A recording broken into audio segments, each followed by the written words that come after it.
Salam.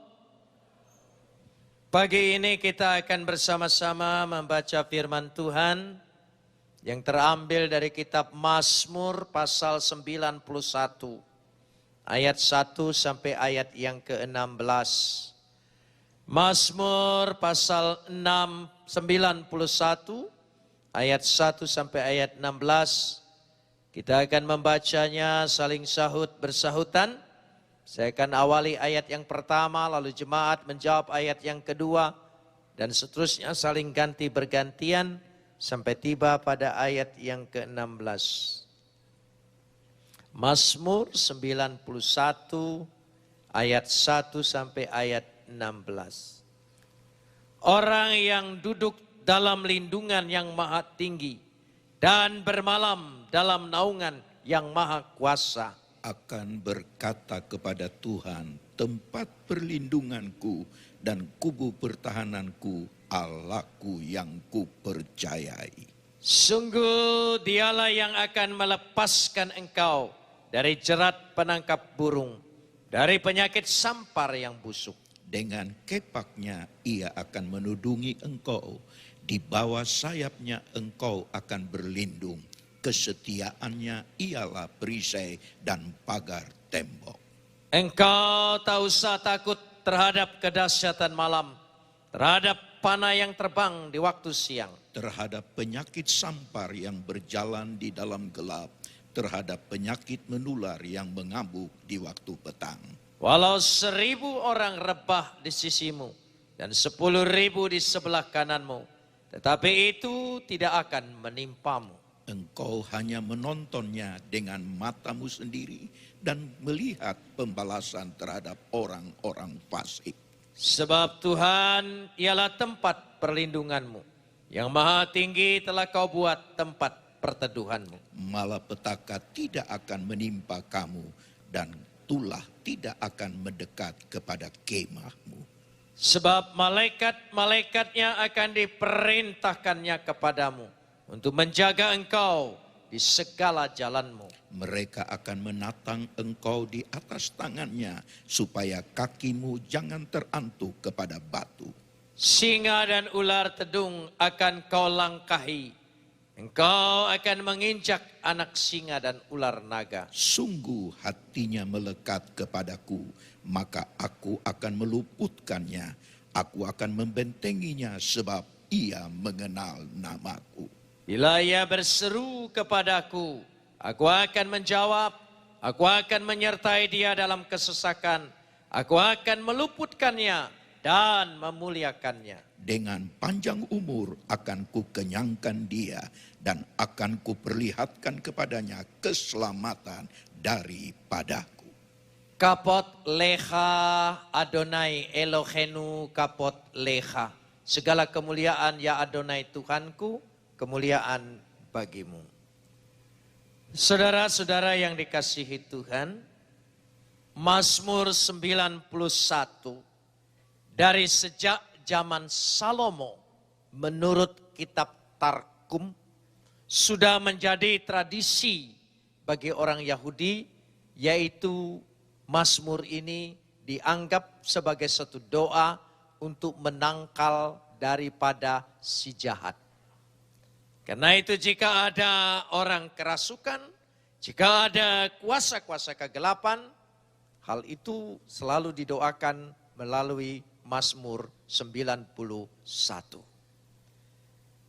Karena dari situlah kalau saudara ingat di dalam Matius 6 ayat 12b, dalam kelompok doa Bapa kami, lepaskanlah kami daripada yang jahat. Doa lepaskanlah kami daripada yang jahat, berlatar belakang Mazmur 91. Mengapa demikian? Apa yang diajarkan oleh Yesus sesungguhnya jalin menjalin sebagai tali simpul, sebagai anyaman yang tidak dapat dipisahkan dalam perjanjian lama. Dari situ dikatakan di sini maksudnya apa? Mari kita lihat pada ayat yang pertama. Orang yang duduk dalam lindungan yang maha tinggi dan bermalam dalam naungan yang maha kuasa. bahasa Mazmur ini bahasa sastra Ibrani yang tinggi. Memiliki bahasa metafora, kiasan-kiasan, perumpamaan-perumpamaan. Kata orang yang duduk dalam lindungan memakai kata Yosef Beseter. Kata Yosef itu memakai kata fi, huruf fi. Itu artinya duduk. Tapi kalau Yosef memakai kata VH, itu artinya dimuliakan. Beda sedikit ucapannya, maka berbeda juga artinya. Yosef Beseter duduk dalam lindungan. Memiliki makna secara harfiah berarti duduk di tempat rahasia.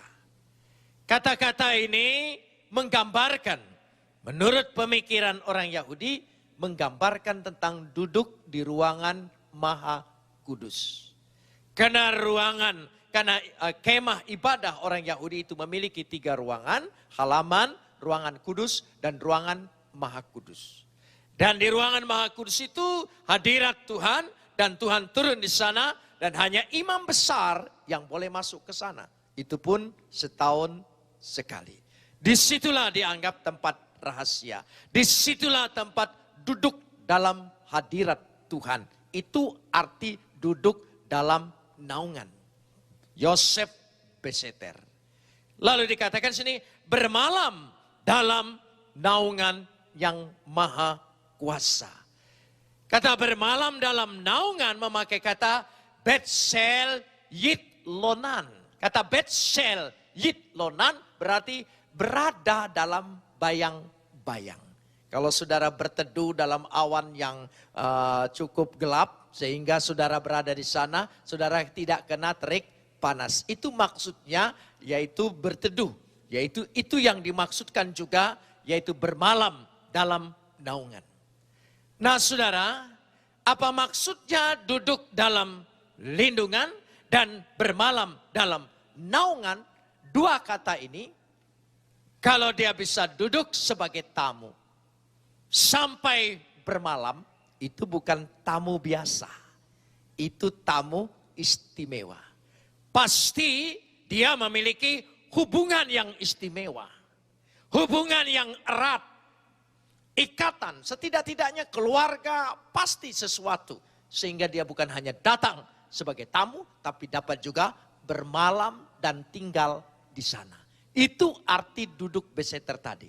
Sehingga 2 hal ini kalau kita maksudkan di situ, betapa akrabnya orang ini. Punya hubungan yang istimewa, punya ikatan yang begitu kuat, sehingga bisa duduk dan bermalam. Itu maksud kalimat dari ayat ini. Di satu pihak. Di pihak lain, dia duduk dengan yang maha tinggi, Elyon, dalam bahasa Ibrani, yang maha kuasa, El Shaddai. 2 kata ini dimengerti oleh orang Yahudi. Kata Elyon, dia yang maha tinggi, maha kuasa, maha kudus, maha mulia, maha agung, yang tidak terhampiri. Itu kata Elyon, artinya tidak terhampiri. El Shaddai, maha kuasa dan kekuasaannya tidak terhingga, tidak tersaingi, tidak tertandingi, tidak tersampingi. Sehingga segala-galanya kekuasaan berada di dalam dia. Untuk menunjukkan tidak ada satu makhluk pun dapat hidup di hadirat Tuhan. Karena dia tidak kompromi dengan sedikit apapun, kenajisan apapun. Nah bagaimana? 2 hal ini yang kontradiksi kelihatan. Di satu pihak, duduk dalam naungan, lalu bermalam di dalam lindungannya, menunjukkan keakraban hubungan, ya, menunjukkan istimewanya sebuah hubungan, eratnya sebuah hubungan. Sementara yang mau dihubungin itu yang maha tinggi, yang maha kuasa, Elyon dan El Shaddai.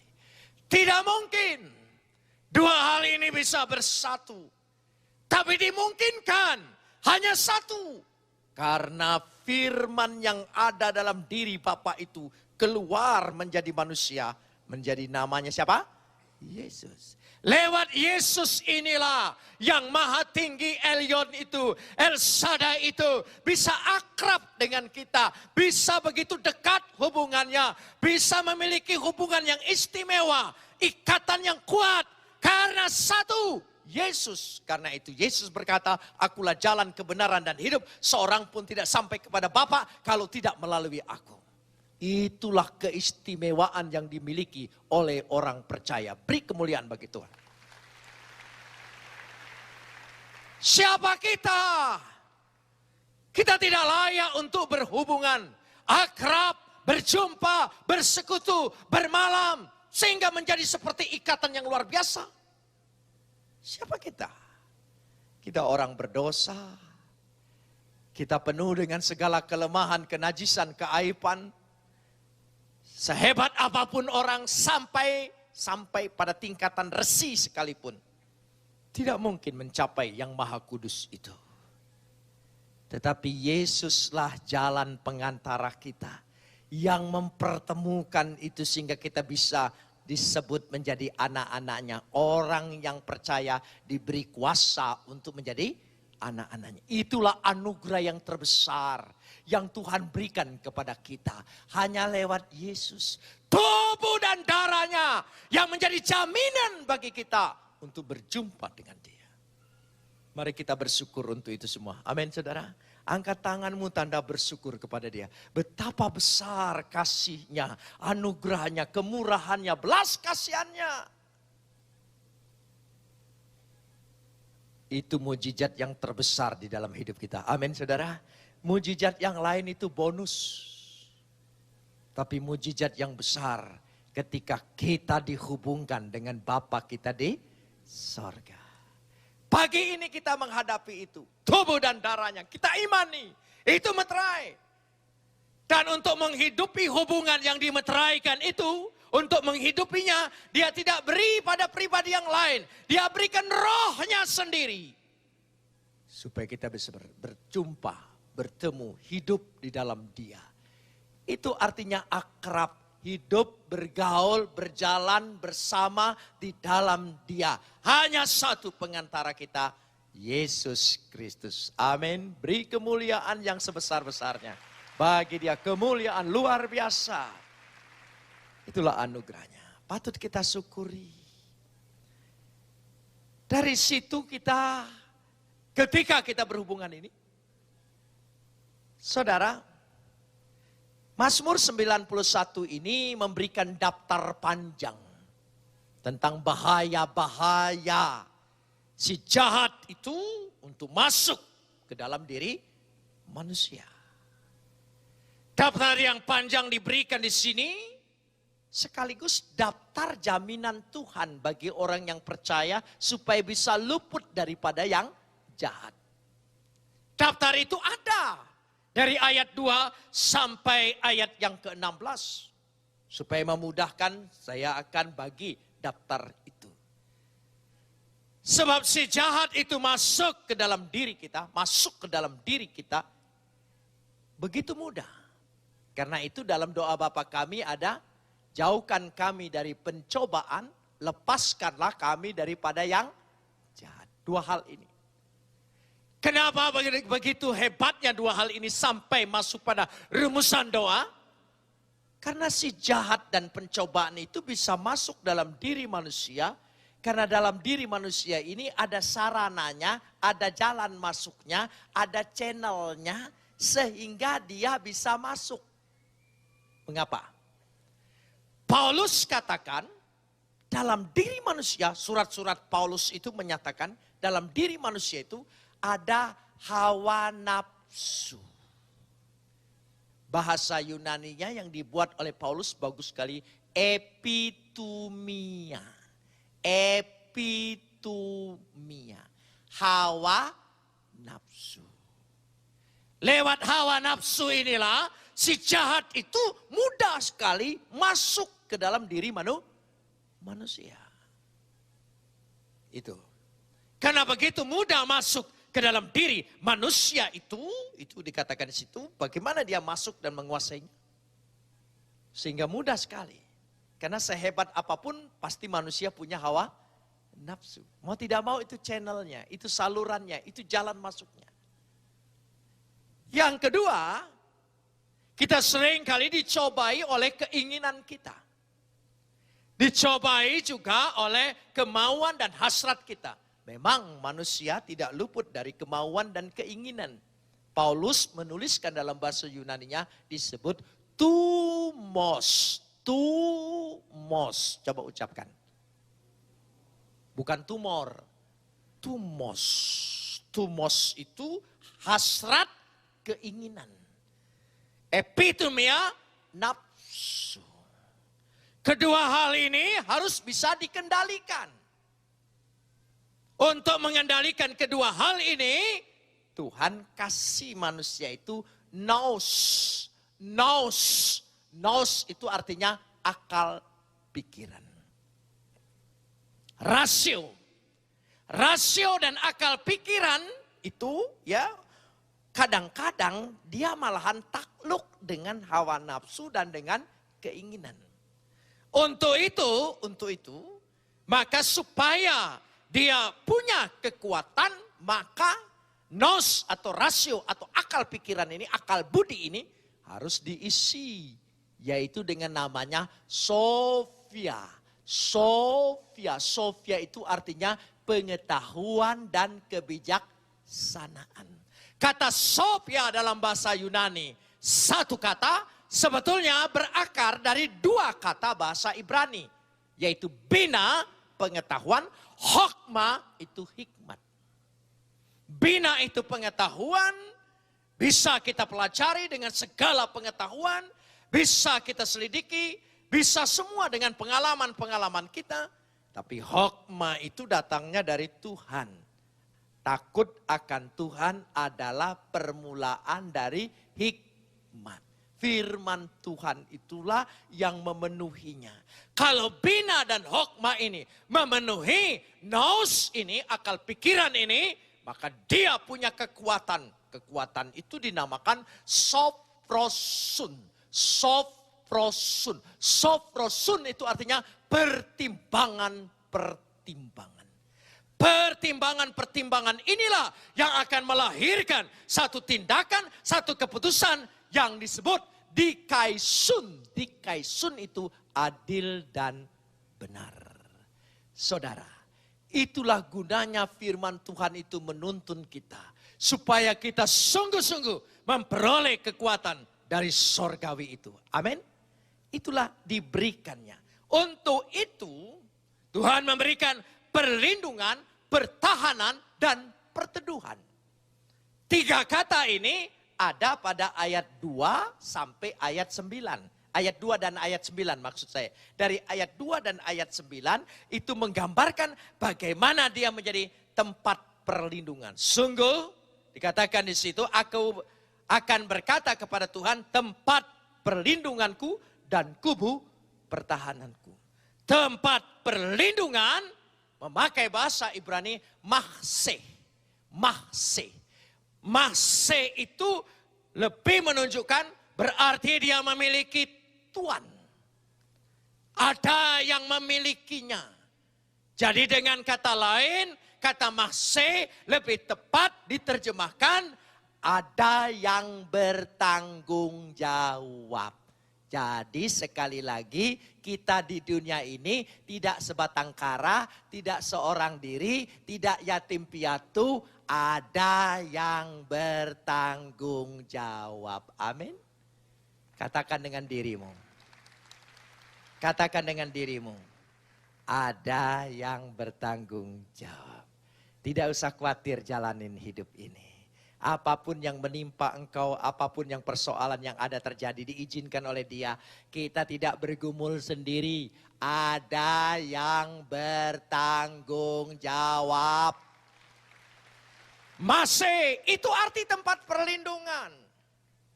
Bahasa Indonesia hanya mengatakan tempat perlindungan. Bahasa yang sesungguhnya sebetulnya tempat perlindungan memiliki makna, memiliki arti. Ada yang bertanggung jawab. Saudara tidak kecil hati lagi di tengah-tengah dunia ini? Saudara tidak takut lagi berjalan di tengah-tengah dunia ini? Apa saja saudara berani menghadapinya? Jalani, tidak mungkin kau dibiarkan karena ada yang bertanggung jawab. Yang bertanggung jawabnya tolong ingat Elyon yang maha tinggi, El Shaddai yang maha kuasa. Biar saudara dikecilkan orang, tidak dipedulikan orang, tidak dihitung orang, dilihat oleh orang dengan mata sebelah. Percayalah, begini-begini ada yang bertanggung jawab. Karena itu Yesus mengajarkan kepada kita, kalau kita berdoa kepada pencipta kita, Halik langit dan bumi, katakan, Bapakku di surga. Bapakku di surga. Kata Bapa itu bukan sekedar ucapan, bukan sekedar sebutan, bukan sekedar sapaan, bukan sekedar gelar, bukan sekedar panggilan. Tapi kata Bapa itu karena memiliki hubungan. Kita panggil presiden Bapak, tidak ada hubungannya, itu hanya sebutan. Bapak gubernur kita panggil Bapak, tidak ada hubungannya. Tapi seorang anak memanggil Bapak, oh itu hubungannya luar biasa dan tidak bisa terpisahkan. Tidak ada bekas Bapak, tidak ada bekas anak. Saudara percaya itu? Amin. Jadi ketika saudara sapa Bapak kita, Bapakku di surga. Elyon, El Shaddai, itulah yang bertanggung jawab. Amin saudara. Katakan lagi dengan iman, ada yang bertanggung jawab. Saudara mendapat kekuatan? Roh Kudus memeteraikan ayat ini. Sekarang saudara tidak ragu lagi memandang masalahmu, persoalanmu, problem, pergumulan hidupmu. Engkau pandang kecil. Sebab yang Elyon, yang maha tinggi, yang maha kuasa, itu yang bertanggung jawab. Amin saudara. Ketika saudara tidak mampu, ketika saudara tidak berdaya, ketika saudara menyerah. Dikatakan di sini ada kubu pertahanan. Kata kubu pertahanan memakai kata mesudda. Kata mesudda itu artinya dia ada tempat pelarian, dia ada tempat berlindung. Jadi kalau tadi ada yang bertanggung jawab, kata mesudda itu diterjemahkan ada yang diandalkan. Ada yang diandalkan. Katakan lagi. Apa? Ada yang, katakan pada dirimu. Ada yang diandalkan. Engkau lemah, engkau tidak kuat, engkau barangkali perlu bantuan, engkau barangkali sepertinya tidak mampu lagi. Tapi katakan dengan dirimu, hadapi semua hidup itu. Ada yang diandalkan. Amin saudara, itu kedua. Yang ketiga pada ayat yang ke-9, karena 2 dan 9 ini saudara kembar, tempat perteduhan. Tempat perteduhan itu bernama Maon. Maon. Maon itu gambarannya bagaikan seorang anak yang sedang berlindung dalam pelukan ibunya. Biasanya anak kecil kalau digangguin saudaranya dia lari ke mana berteriak? Lari ke ibunya. Lalu ibunya memberikan perlindungan. Digendong dia, diangkat dia, didekap dia. Oh, berarti ada tempat yang nyaman. Itulah Maon. Jadi mahse ada yang bertanggung jawab. Yang kedua, mesudda ada yang diandalkan. Yang ketiga, Maon artinya ada tempat yang nyaman. Saudara percaya dengan 3 hal itu? Saudara tidak perlu takut lagi menjalani hidup ini. Di tengah dunia ini meskipun dunia bergolak apapun yang kita hadapi, percayalah. 3 hal ini akan menjadi meterai milikmu kekal selama-lamanya. Boleh saja kita hadapi rintangan, tantangan, hambatan, semua boleh saja. Tapi aku pasti beroleh jalan keluar. Karena aku punya apa? Mahse. Mesudah, dan Maon. Itu daftarnya. Nah, untuk itulah sekarang mulai masuk. Diberikan daftar-daftar musuh yang jahat. Secara bahasa metafora digambarkan dari ayat yang ketiga sampai semua ayat. Sekaligus memberikan daftar jaminan dari Tuhan. Supaya engkau dapat luput daripada si jahat itu. Tapi saya akan buat dulu daftar-daftar si jahat yang menjadi hambatan musuh-musuh kita yang harus kita hadapi. Yang pertama dikatakan pada ayat yang ketiga, jerat penangkap burung. Jerat penangkap burung. Kata jerat untuk menunjukkan jebakan. Karena memakai kata mifah yagus. Kata mifah yagus yang dimaksudkan jebakan itu cobaan-cobaan yang datangnya dari si jahat. Yaitu iblis. Iblis seringkali menjebak kita. Hati-hati, waspada. Kelihatannya manis, tapi itu harus hati-hati. Saya kasih ilustrasi begini, hati-hati dengan jebakan iblis. Saya tidak mau kasih contoh di Indonesia, karena orang Indonesia itu gampang tersinggung. Gitu. Kalau tersinggung itu bukan hanya marah, tapi ngamuk, itu masalahnya. Jadi saya mau kasih contoh Itali saja. Itali itu terkenal selain dengan sepatunya, apanya, tapi terkenal dengan mafianya. Ya, Itali terkenal dengan mafianya. Ada seorang mafia, jahat sekali tentunya. Dalam kejahatannya, dia berhadapan dengan polisi dan dia ditembak oleh polisi. Waktu dia ditembak oleh polisi, dia betul-betul kritis. Dibawa ke rumah sakit sambil diborgol. Dan sementara dia kritis di ruangan ICCU, dia mendapat penglihatan. Dia dibawa oleh setan. Ke tempat setan di neraka. Waktu dia dibawa ke neraka dia takut sekali. Tapi begitu sampai di neraka ketakutannya tidak ada. Ternyata neraka itu terang benderang. Bagaikan lampu-lampu di Las Vegas. Wanita berpakaian bikini hilir mudik melayani.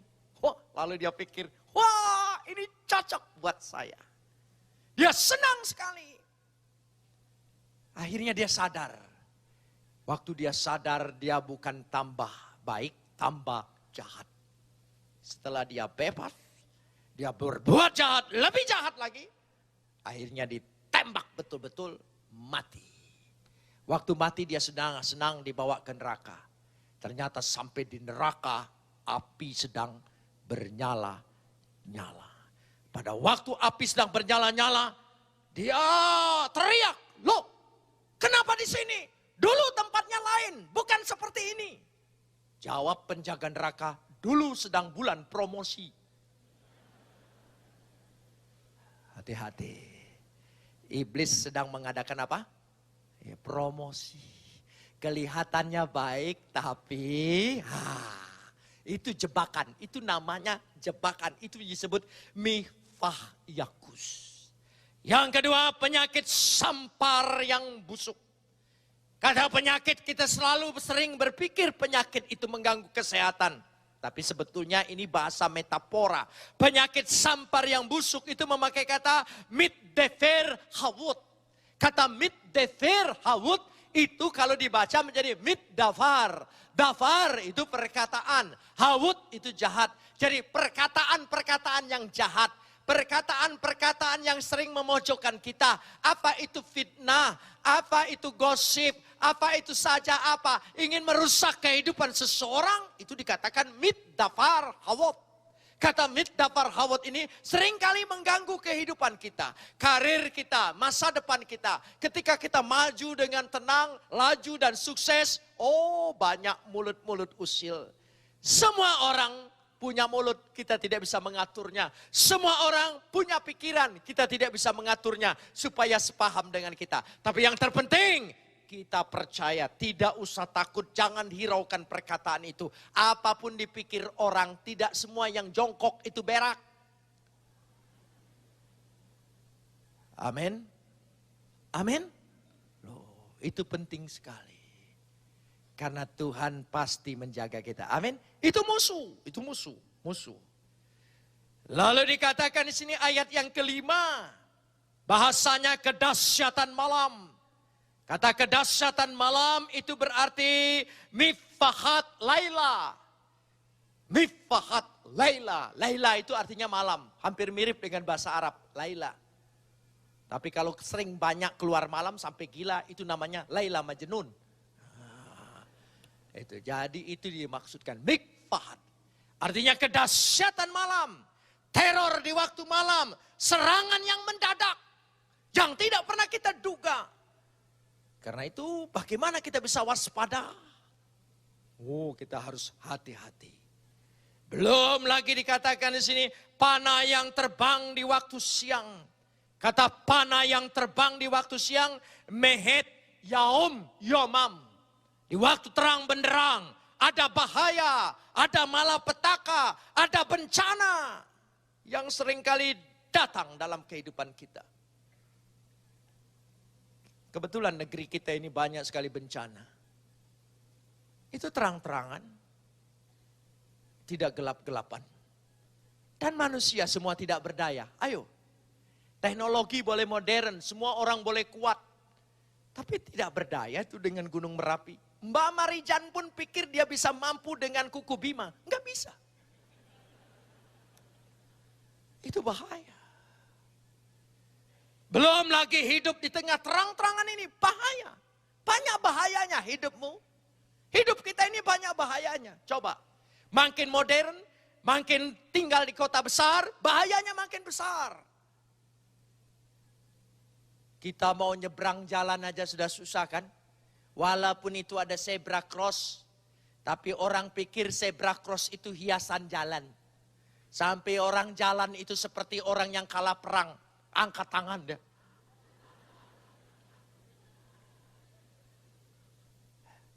Mau lewat jembatan penyeberangan. Oh, diintai oleh copet dan perampok. Sudah dirampok, mau lapor, lebih rugi lagi. Aduh, di mana tempat yang aman? Itulah hidup manusia. Ayat yang ke-6 dikatakan, penyakit sampar di dalam gelap. Middever va ovel. Gangguan, godaan. Tapi dikatakan juga ada penyakit menular di waktu petang.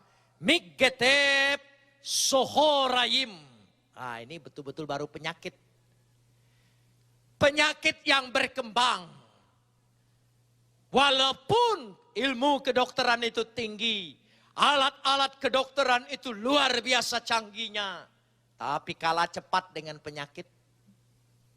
Seringkali dokter angkat tangan lalu berkata, belum diketahui penyakitnya apa.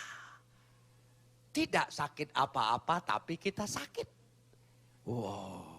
Itu penyakit terus saja kemana-mana. Ayat yang ke-10 berbicara malapetaka, ra'a, kejahatan itu ada di mana-mana. Dan kejahatan itu meningkat kualitasnya. Orang jahat makin pinter. Bayangkan saja, kepolisian pun kalah cepat dengan orang jahat. Ya. Nega, tulah-tulah yang sama menyerang kita. Ayat 13 lebih lagi. Dikatakan singa dan ular tedung. Kata singa dan ular tedung dalam bahasa metaforanya untuk menjelaskan kata sahal wa feten. Kata sahal wa feten, singa dan ular tedung itu adalah lingkungan kita. Pada lingkungan kita. Kita pikir teman, tidak tahu kita dimakan oleh teman. Kita pikir ini keluarga, tidak tahu kita dikhianati justru oleh keluarga. Banyak hal yang terjadi di dalam kehidupan kita. Sehingga kita bingung siapa yang harus dipercayai. Seolah-olah tidak ada lagi orang yang bisa dipercayai. Kalau begitu bagaimana cara kita hidup di gunung sendirian? Gunungnya juga meledak. Di mana kira-kira apa yang terjadi? Bahaya-bahaya di sekitar kita. Belum lagi muncul yang tidak dikira di tengah lingkungan ini. Masalah, persoalan, apa saja yang terjadi. Anak singa dan ular naga. Itu yang dibahasakan dalam kefir wetamim. Kata kefir wetamim. Kelihatannya kecil, kelihatannya jinak. Tapi ternyata membahayakan di kemudian hari. Banyak rumah tangga hancur. Karena keluarga sayang dengan adiknya, sayang dengan ponakannya. Suaminya dibawa oleh ponakannya. Banyak itu terjadi. Ya, itu kecil kelihatannya. Tidak bahaya tapi membahayakan. Itulah bahayanya. Bagaimana kita tidak takut. Bagaimana kita tidak kecut. Bagaimana hati kita tidak dipenuhi kekhawatiran dan kecemasan. Bagaimana hidup kita seperti serba salah. Tapi jangan khawatir, orang yang percaya, orang yang mengandalkan Tuhan, orang yang berlindung kepada Tuhan, diberikan daftar jaminan dari Tuhan. Apa saja daftar jaminan dari Tuhan? Mari kita ingin lihat dulu daftarannya, kembali ke ayat 3. Pada ayat yang ketiga dikatakan yang pertama, dialah yang akan melepaskan engkau. Kau tidak akan terjebak, kau tidak akan terjerat, engkau tidak akan terseret, engkau tidak akan ditimpakan. Karena yatsliha, bagaimanapun dia akan melepaskan kita. Itu jaminan dalam orang percaya. Amin. Tidak usah takut. Bahaya itu kelihatannya dekat tapi tidak akan mengena di kita. Kita bisa menonton tapi tidak bisa kena dengan kita. Saya pernah begini, saya pernah melayani di daerah Salabintana di Sukabumi. Sore hari itu hujan. Waktu sore hari hujan di tempat penginapan saya selesai. Dan selesai hujan di situ suka keluar laron. Laron itu saya tutup jendelanya, saya matikan lampu di kamar dan lampu di luar ada. Laron-laron itu terbang dekat kaca jendela saya. Laron banyak. Tiba-tiba muncul cecak dari kamar saya itu di balik situ untuk memakan laron itu. Sementara laron itu ada di sebelah kaca. Ketika cecak itu datang, laron itu pergi. Tapi ada laron yang pinter. Rupanya S1 laron ini, saudara. Dia dekatin kaca itu. Dia tahu kaca itu. Dia tidak takut lihat mulut cicak itu besar. Mematuk. Dia tenang saja di situ nempel. Oh, ini laron Kristen barangkali ya, saudara. Iya. Sudah, saya tinggal tidur. Pagi-pagi waktu saya membuka jendela, keinjak mayat cecak. Mulutnya berdarah sambil terbuka. Saudara, jadi orang Kristen itu tidak usah takut. Walaupun kelihatannya nyerempet. Tuhan hanya izinkan dalam diri kita itu nyaris. Saya katakan nyaris, paling tinggi orang Kristen itu nyaris. Coba ucapkan. Saudara ngerti nyaris? Nyaris doang. Nyaris bangkrut, nyaris ini. Nyaris tidak akan benar-benar terjadi. Amin. Oh itu. Kenapa? Karena dikatakan di sini ayat yang keempat, dengan kepaknya ia akan menudungi engkau. Di bawah sayapnya engkau akan berlindung. Maksudnya sayapnya akan mengangkat engkau tinggi. Kesetiaannya dan perisainya pagar tembok. Ayat 8 dikatakan engkau hanya menonton dengan matamu sendiri. Kita hanya menonton. Itu tadi yang saya terangkan. Malapetaka tidak akan menimpa engkau. Tula tidak akan mendekat kepada kemahmu. Itu ayat 10. Ayat 11. Mari kita baca bersama-sama. Saya senang dengan ayat 11 ini. Ayat 11 ini favorit saya. Ayat 11. Kita baca bersama-sama. 1, 2, 3. Sebab malaikat-malaikatnya akan diperintahkannya kepadamu untuk apa? Menjaga engkau di segala jalanmu. Mereka akan menatang engkau di atas tangannya. Supaya kakimu jangan terantuk. Oh, senang sekali saya. Malaikat-malaikatnya. Ki mal'ahaf yesawehlah. Sebetulnya bukan malaikat. Pasukan-pasukan malaikat. Pasukan itu paling kecil satu regu isinya 12 loh. Saya mengimani batalion ini saudara. Di atas pasukan, di atas peleton batalion. Mungkin resimen lebih tinggi lagi. Barangkali begitulah. Sehingga malaikat-malaikat itu diperintahkannya untuk menjaga engkau. Saudara percaya ada makhluk sorga yang bernama malaikat? Mengimani ada malaikat? Tuhan perintahkan untuk jaga kita. Di segala jalan. Karena dia makhluk sorga, kalau dia hadir agak sedikit aneh. Karena tidak terlihat dengan kasat mata. Jadi kalau dia hadir agak sedikit perasaan aneh. Kalau saudara pergi ke kamar mandi malam-malam seperti ada yang ngikutin. Itu bukan hantu. Orang percaya harus percaya itu malaikat. Diperintahkan Tuhan untuk mengawal kita sampai WC. Duduk pun ditungguin di situ. Amin. Ini saudara lain sebagai orang percaya, tidak percaya malaikat. Jadi kalau ada bulu roma berdiri sedikit, ada rasa-rasa yang ngikutin. Saudara selalu pikir itu apa? Hantu, dasar keturunan hantu. Jadi percayanya hanya dengan hantu. Mulai siang ini, kalau ada rasa-rasa seperti itu, katakan itu apa? Oh, malaikat, amin, beri kemuliaan. Malaikat-malaikat. Kalau saudara sedang lihat ke jendela di tempat gelap di halaman rumah, sedang ada sekelebat bayangan, itu. Jangan bilang hantu. Itu apa? Malaikat. Oh, malaikatku ada di halaman, malaikat di sana, malaikat di sini. Saya kalau sering ke daerah, tinggal di hotel, dikasih kamar yang bagus, besar, ada ruangan tamunya. Sementara saya tidur, saya pikir-pikir suka ada kayak ada orang yang ada di ruangan tamu sedang ngomong-ngomong, ngumpul-ngumpul. Saya pikir, oh malaikat-malaikat sedang jaga saya. Amin saudara. Iya, saya tidak punya karunia kesetanan, sedikit-sedikit setan, sedikit-sedikit setan. Saya punya karunia kemalaikatan, malaikat semua. Amin saudara. Ya, mulai saat ini saudara percaya itu malaikat? Loh, masa lebih percaya hantu sih? Itu karena terpengaruh sinetron itu tuh. Jangan suka banyak nonton TV tuh.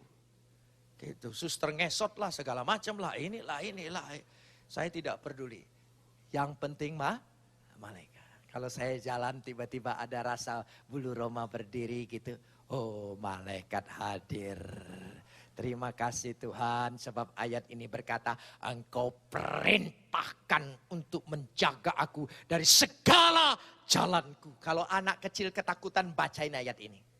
Doktrin ayat ini. Amin saudara? Oh iya.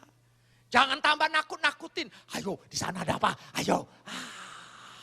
Setelah anakmu takut, kita sendiri yang susah saudara.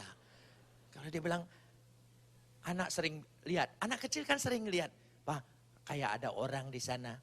Kayak ada orang. Saudara malah yang ikut ketawa. Sini. Jawab apa itu? Karena kita orang percaya, kita dijaga oleh malaikat. Amin saudara. Oh, tidak ada takut lagi. Kita lanjutkan sekarang ini. Ya. Singa dan ular tedung akan kau langkahi. Lewat semua. Dia boleh melintas di depan kita. Tapi dia tidak mematuk kita. Dia tidak mematikan kita. Dan kita akan melangkahi semua. Segala musuh, segala persoalan, segala problem. Masalah yang ada dalam hidupmu. Engkau diberi kuasa untuk melangkahi.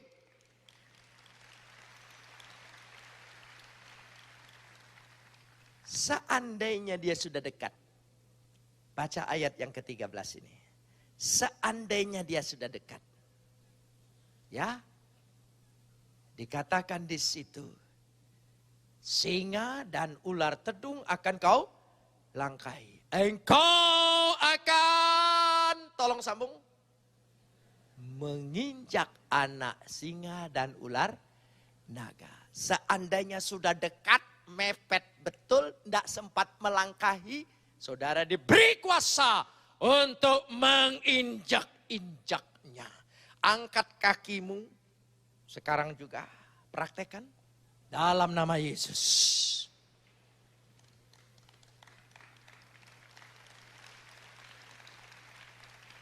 Saya bukan ingin mengajak Anda jadi sekolah minggu.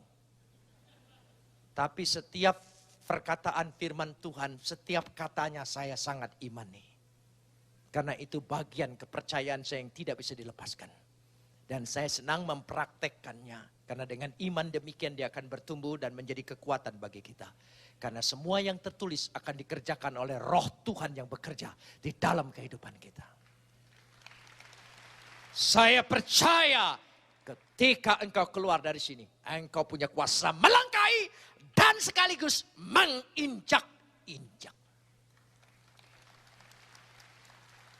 Kenapa saya katakan menginjak? Karena bahasa Yunaninya, bahasa Ibraninya tirmos. Tirmos kefir wetanim. Kata wetamim itu memang anaknya. Tetapi kata tirmos bukan hanya menginjak. Sebetulnya kata majemuk ini. Kalau tidak menjemuk, tidak pakai es dia. Tirmos itu berarti artinya menginjak-injak. Bukan sekali injak, tapi menginjak-injak. Saudara percaya kita diberi kuasa untuk apa? Melangkahi. Kalau sudah mepet, apa? Menginjak. Tidak mungkin terkalahkan. Maka ayat yang ke-14. Coba kita baca ayat 14. Sungguh hatinya melekat kepadaku, maka aku akan, tolong sambung, meluputkan. Saudara pasti luput dari segala sesuatu. Amin. Saudara mengimani?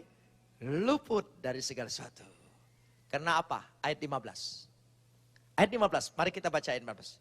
Bila ia berseru kepadaku, Tuhan berjanji apa? Aku akan menjawab. Aku akan menyertai dia dalam kesesakan. Aku akan meluputkannya dan memuliakannya. Biar ini jadi bagian kita semua saat ini dalam nama Yesus. Amin saudara. Ya, sekarang giliran bonusnya. Ini bonus ayat 16. Ayat 16 ini bonus. Dengan panjang umur akan kukenyangkan dia. Dengan panjang umur akan kukenyangkan dia.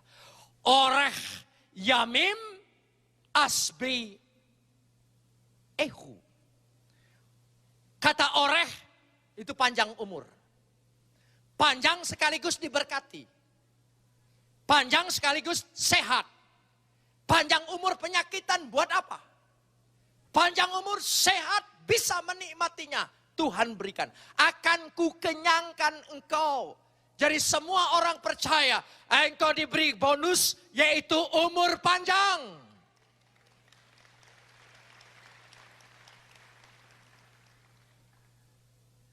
Saudara, pertama saya melayani. Di gereja saya banyak anak-anak sekolah minggu. Anak sekolah minggu itu saya doakan terus di depan. Dalam ibadah kami selalu sebelum masuk khotbah, mendoakan anak-anak kecil sebelum dia masuk ke kelas-kelas sekolah minggu. Saya doakan dulu. Suruh jemaat angkat tangan memberkati anak-anak kita semua. Berkati orang tuanya dengan umur yang panjang, rezeki yang berlimpah supaya anak ini dapat terpelihara dan dengan baik. Sekarang, anak-anak sekolah minggu itu sudah sekian tahun. Baik dia bukan hanya jadi pemuda. Dia melayani bersama saya. Jadi majelis bersama-sama. Padahal itu dulunya murid sekolah minggu. Makanya harus sayang. Gereja itu harus sayang dengan sekolah minggu. Itu jemaat juga. Hanya bedanya tidak kasih perpuluhan. Itu kan bedanya, saudara. Tapi dia jemaat. Oh, luar biasa. Itu penting sekali. Saudara akan dikenyangkan dengan panjang umur. Saudara kenyang. Saudara ngerti kalau kenyang? Kalau saudara kenyang ditawarin makan apa? Nolak. Sampai nolak sendiri. Tuhan, aku capek mau pulang inap. Amin, saudara. Oh, sampai kenyang. Dan ayat 16, kuperlihatkan kepadanya keselamatan daripadaku. We'arehu besu'ati. Bukan hanya keselamatan, sebetulnya terjemahannya lebih tepat menunjukkan perbuatan-perbuatan ajaib selama hidupmu. Tuhan akan menunjukkan perbuatan-perbuatan ajaib dalam hidup kita. Amin, saudara. Oh ya. Karena dia ingin menunjukkan perbuatan-perbuatan ajaib, jangan menyesal, jangan marah, jangan kecewa. Kalau Tuhan izinkan ada masalah, ada persoalan dalam hidup kita, supaya dengan doa engkau bisa tahu melihat bahwa Tuhan mendengar doamu. Tandanya engkau punya komunikasi dengan Tuhan. Ketika engkau kepepet, dia tepat waktu menolong kita, tangannya tidak pendek untuk menjangkau kita. Engkau mengalami semua perbuatan ajaib itu. Karena kata-kata di sini, kuperlihatkan. Bagaimana kita bisa melihat semua perbuatan-perbuatan Tuhan kalau kita tidak mengalami masa-masa yang kritis? Saudara mengamini? Oh, karena saya percaya janji Tuhan. Ayat yang kelima. Kita terakhir baca kalimat. Mari kita baca bersama-sama. 1, 2, 3. Katakan apa? Engkau tak usah takut. Saudara percaya? Lo tire. Tidak usah khawatir. Tidak usah cemas. Tidak usah takut. Itu arti lo tire. Lo itu tidak. Tire itu takut. Tire itu cemas. Tire itu gelisah. Lo tire. Lo tire. Kalau ditawarin nggak mau, bahasa Ibraninya katakan lo. Itu lo tire. Tidak usah takut. Coba katakan dengan yang sebelah. Tidak usah takut. Tidak usah takut. Amin, saudara. Jalani. Bilang dengan istri, meskipun ada utang, ada kredit yang belum kebayar, katakan di sebelah sambil peluk dia. Tidak usah takut. Kita pasti dapat luput, kita pasti dapat lepas, kita pasti dapat menyelesaikan, kita pasti berhasil. Amin. Coba praktekkan, peluk istrimu. Jangan peluk istri orang ya. Peluk istrimu. Disuruh peluk malu-malu. Istri sendiri kok. Pembantu dipeluk gak malu-malu. Gitu. Amin, saudara. Jangan takut. Katakan apa? Jangan takut. Katakan dengan dirimu. Jangan takut. Apapun yang kuhadapi, mau singa, mau ular naga, mau anaknya, mau bapaknya. Aku pokoknya diberi kuasa untuk melangkahi dan menginjak-injaknya. Saudara percaya? Nah, ayat yang terakhir kita baca kitab Yosua. Yosua pasal 21. Yosua pasal 21 ayat 45. Sebagai ayat yang terakhir sebelum kita menerima perjamuan. Yosua pasal 21 ayat 45. Jika semua sudah ketemu, kita mau baca ayat penutup ini. Ya. 1, 2, 3. Dari segala yang baik yang dijanjikan Tuhan kepada kaum Israel, tidak ada yang tidak dipenuhi. Jawab semua. Apa? Saudara percaya? Semuanya terpenuhi. Amin, saudara. Mari kita berdoa.